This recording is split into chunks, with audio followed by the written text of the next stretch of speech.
પીંગળી થયેલી હત્યાના આરોપીને પોલીસે ગણતરીની કલાકોમાં ધરપકડ કરી. હત્યારો પતિ પત્નીને પથ્થરના ઘા મારી ફરાર થયો હતો.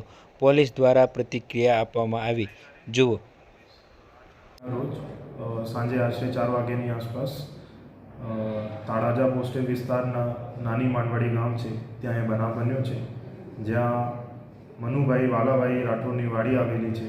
ત્યાં અસ્મિતાબેન પોતાના પતિ સાથે અને બાળકો સાથે ત્યાં આ વાડીમાં ભાગવી રાખેલને રહેતી હતી. અને અસ્મિતાબેન શિવાભાઈ વાસિયા એના પોતાના પતિ શિવાભાઈ છનાભાઈ વાસિયા સાથે અવારનવાર ઝઘડો ચાલતો હતો અને આ બાબતે એના પોતાના ઘરવાળાને પણ જાણ હતી. અને આ બનાવ એવો પ્રકાર બન્યો કે જે પતિ છે શિવાભાઈ છનાભાઈ વાસિયા એ પથ્થર લઈને એના પત્નીના માથાના ભાગે ઈજા કરેલી છે, જેથી એની મોત થઈ છે. માથાના ભાગે ઈજાથી મોત થઈ છે અને પછી એ ત્યાંથી જતા રહ્યો છે. અને આજે એની ધરપકડ કરી સાંજે ધોરણસર અટક કરવામાં આવ્યું છે. અચ્છા સર, આ પતિ જે છે ભાગી ગયો, એ હત્યાનું કારણ શું બતાવે છે?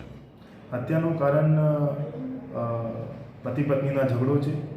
અસ્મિતાબેનના શિવાભાઈ સાથે 8 વર્ષ પહેલાં પ્રેમ લગ્ન થયો હતો અને એના 3 બાળકો છે. તો એ જે અવારનવાર ઝઘડો ચાલતો હતો એના કારણે આ બનાવ બન્યું છે. અને આમાં પછી જે મરણ જનાર છે એના પીએમ કરવામાં આવ્યું છે અને મરણ જનારના પિતાની ફરિયાદ દાખલ કરવામાં આવી છે. અચ્છા, અને સર જે આરોપી ભાગી ગયો હતો, આપણે તેને ત્યાંથી કઈ રીતે પકડ્યો અને કઈ ટેકનિકથી પકડ્યો છે? આરોપીના હ્યુમન સોર્સની મદદથી પાલિતાના રૂરલના વિસ્તારમાંથી પકડવામાં આવ્યું છે અને ધરપકડ કરીને આજે સાંજે 5 વાગે એની ધોરણસર અટક કરવામાં આવી છે.